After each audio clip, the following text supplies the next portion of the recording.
Университеттің алғашқы 3 курсында маған жатақханадан орын бұйырмады, бірақ бос төсектер бар бәріне белгіледі. Тым алыс тұрмасам да оқуға бару және үйге қайту үшін жолға 1 сағаттан кетіретінмін. Уақыт өте келе бұл қиындықтар туғыза бастады. Сөйтіп деканатқа арыз жазып озат оқитынымды ескерулерін сұрап, ақыр соңында жатақханадан 1 орын бөлгіздім. 3 орынды бөлмеге орналастым.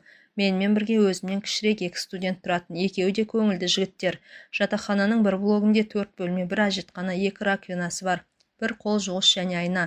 Ас үй 1 қабат тұрғындарына ортақ. Біздің жанымызда өте көңілді, мейірімді, жақсы 3 қыз тұратын. Бағы жанғыш адам екенмін. Себебі басқа блоктар мен қабаттарда тұратын таныстарым көршілері жайлы түрлі ақылға кірмейтін заттар айтып, үнемі шағым түсіруші еді. Ішкі төбелескіштері көп екен. Біздің көрші қыздарға үстіңгі қабаттан үнемі құрбылары қонуға келетін. Себебі оның бөлмесінде ұйықтау мүмкін емес. Бірге тұратын көршілер бір түрлі қорқынышты ән тыңдайды да, даладағы уақытпен жан-жағындағы адамдардың не істеп жатқанына қарамастан кез келген уақытта даңғырлатып қосып қояды. Көршілерінің арасынан өзім артық көретінім ләззат. Қыздардың үлкені менімен жасты. Мейірімділігімен, жігерлігімен баурап алды. Жаңадан келгенде көп көмектескен, содан жақсы тіл табысып кеттік. Оны бірден ұнатып қалды деп ойлайтын шығарсыздар, бірақ олай емес. Басында мен оны мүлде байқамайтынмын. Көрші тұратын қыз ретінде қабылдадым десе де болады. Кездесіп жүрген қызым ол кезде жоқ. Өзім де біреумен жүруге асыққан емеспін. Ботан болмасам да мен үшін оқу маңызды еді. Ләззат маған сөз тапсыруға, реферат жазуға көмектесетін. Мен де қолымнан келгенше жәрдемдестім. Оның жігіті болған-болмағанын білмеймін. Жанынан жігіт атаулыны көрген жоқпын. Жақсы дос болып кеттік. Адамдарға да өмірге де ашық. Ләззат жеңілтек қыздардың қатарынан емес, бірақ кейде ашық киінетін әдеті бар. Жігіттермен өзін еркін ұстайтын. Таңертең киетін сүйкімді киімі қысқа топик пен белдемше. Бұдан сымбаттырақ болғанда жігіттердің назарынан тыс қалмасы анық. Қалай айтсам екен, ол тәбеттеді. Жоқ, мүлде толық емес, бірақ сонда да арықтардың қатарынан емес. Шынымды айтсам, маған ұнайтын қыздарға ұқсамайды. Мен оған жігіттің көзімен емес, дос ретінде қарайтынмын. Бір күні неге екені есімде жоқ, бірақ көңіл күйім айтарлықтай көтеріңкі еді. Маған тән емес жеңілдік. Тостағанымды жуайын деп бөлмеден қол жуғышқа шықтым. Бәрі аяғын тамақтанғаннан кейін жуса жатақханада тек тамақ ішу үшін шаятынбыз. Осы уақытта бөлмесінен Ләззат та күліп шықты. Екеуміз амандасқанымыз сол еді. Мен оған бірінші рет қысқа белдемшесі туралы ескерту жасадым. Ерекше көңіл күйімнің әсері ғой. Бәрі басқа күндері батылым жетпес сөзсіз. Ләззат қашанғы осылайша жалғасады? Аясайшы бізді дедім. Мен жанынан өте бере.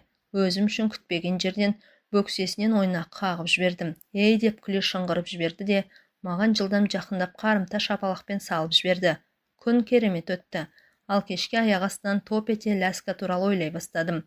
Басымда сан алуан қиялдар кетті. Қандай екенін түсініп тұрған шығарсыздар. Мен өзімнен бұндайды күтпеген едім. Таңертеңгі кішігірім әзіл ара қатынасымызды басқа арнаға бұрарын кім білген. Бұған дейін дос деп санап жүрген Ләззат енді мен үшін басқа адам. Оған бірінші рет жігіт ретінде көз салдым. Ғашық болдым қалдым деп ойлайсыздар ма? Жоқ, олай емесіне сенімдімін. Арамыздағы фильтр жалғаса берді. Оны біресе ақырын итеріп жіберемін, бірде бөксесінен абайлап тартып қаламын. Қорқамын ба, ұяламын ба, қайдам. Кейде бөлмесіне баратынмын. Қыздармен түрлі тақырыптарға дауласып, артынан жастықпен қағып, бөлмесінің паша-пашасын шығарып ойнайтынбыз. Лясканың таңертең ашық киінетіні, кешкісін клубтарға жиі баратыны енді мен ашуландыра бастады. Таңертең қол жуғышқа кезігіп қалдық. Бұл жолы оған байсалды түрмен ескерту жасадым. Ләз, кішкене қыз емессің ғой, осындай түрмен жүруге болады ма екен? Қойшы, жай ғана киінуге ерінем деді ол күле. Ашуланбадым. Тек өтіп бара жатқанда құйрығынан тартып жібердім. Бұл жолы белдемшесінің сыртынан емес, әдейі сабақ болсын деп матаны үстіне көтеріп, жалаңаш терісімен қолымды салып қалдым. Бәрі қас қағым сәтте болды. Себебі келесі секундта оның іш киім кимегенін түсіндім. Белдемшесінің астынан тыр жалаңаш екен. Тұрған жерімде қатып та қалдым. Не істерін білмей қалдым. Бұрылдым да кешірім сұрай бастадым. Аңыраған аузымен көздерін жыпылықтата ол маған тесіліп қарап тұр. Оқиға орнынан із суыттым. Жігіттерге сабақ ертерек кетіп қалған. Бөлмемнің есігін жауып, арқамнан сүйендім. Біреуден қашып келіп жасырынып тұрғандай. Егер әлі де түсінбесеңіздер, мен қарапайым, бірақ тентек баламын. Кейде жасаған әрекетім үшін қатты жерге кіріп кетерде ұяламын. Әрі қарай не істерімді білмедім. Есік тықырлады. Біреу қағып тұр. Ашсам Ләззат. Ренжулі ма, ашуланып тұр ма? Жүзінен түсіну қиын. Үнсіз кірді. Артынан есік жабылды. Бірер минут ештеңе демей менен көз алмады. Қызарғаным-ай, бұдан бетер ешқашан ұялып көрмеген шығармын.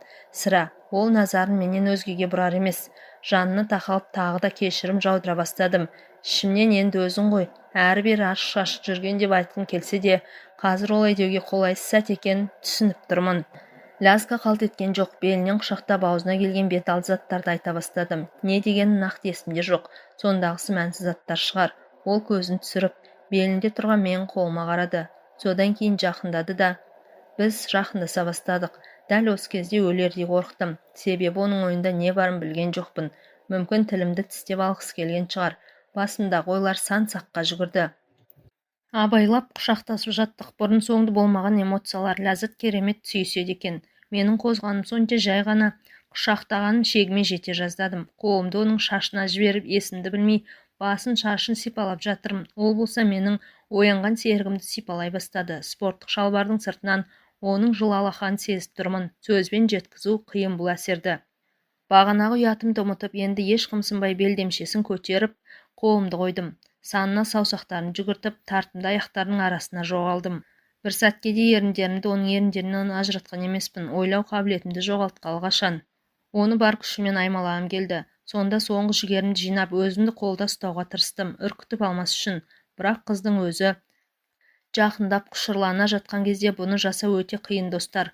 Алақанымен бөксесін, еріндерін, делткісін баяу бар нәзіктігінен аймалап жіберер емеспін. Ау-ау шектен шыққан жоқпын ба, Лязганы мәжбүрлеп жатқан жоқпын ба деген ойлар келіп қалады. Мүмкін ол бәрін доғарғысы, өз бөлмесіне кеткісі келген шығар деп қорқып кетемін. Бұндай сәтте ақырын ғана Ләззаттың жүзіне қараймын. Болып жатқан жайт екеуміздің де қалауымыз. Екеуміз де сезімге берілдік, бірақ шектен шыққан жоқпыз. Бұдан әрі өзімді тежеуге қимай, тынысымыз ауырлады. Тура тұрып қызға ләззат жеткізу қиын негізінде. Алақанымды барынша жақынырақ ұстап, тереңірек болуға тырыстым. Лязга да мені қинаудан шаршап, қолын сілкіп тастады. Бұған дейін ешбір қыз менімен бұндай істемеген. Әрине, тәжірибем бар, бірақ ол қарапайым ғана махаббат болатын. Бұл ессіздікті доғару керек еді, сондықтан бар көңілімді оның делткісіне аудардым. Лязга ауа жетпей ауыр-ауыр тыныс ала бастады. Құдды бұған дейін бар көңілін маған бөліп, белдемшесінің астында не болып жатқанын сезбегендей. Қолдарым тас болып қатқан аяқтарының арасында тұтқын іспетті. Менің аузыма ауыр дем шығарады да әлсін-әлсін дірілдейді. Бірер сәттен кейін көзіміз ашылып, көздеріміз қайта кездесті. Ләззат ақырын өзінің ең сүйкімді күлкісін сыйлады да бөлмеден шығып кетті. Жалғыз қалдым. Бұдан кейін қызықтар, жайттар басталды. Екеуміз де қалағанымызға қол жеткізіп, қызығушылығымызды қанағаттандырып, қайтадан еш уайымсыз жай ғана дос болған шағымызға оралған сияқтымыз. Бұл маған ыңғайлы еді. Бір күні Ләззат дискотекадан ертерек оралды. Менің көршілерім де клубқа кеткен. Сондықтан бөлмеде жалғыз едім. Ұйқым келмей телефонда ойын ойнап отырғам. Лязга есікке қағып, шай ішуге ұсыныс жасады. Қуаныш дедім. Маған онымен уақыт өткізген, бірге фильм көріп, күлкілі роликтер тамашалаған ұнайтын. Кейде жалғыз, кейде достарымызбен кездесетінбіз. Бұл жолы фильмге тым кеш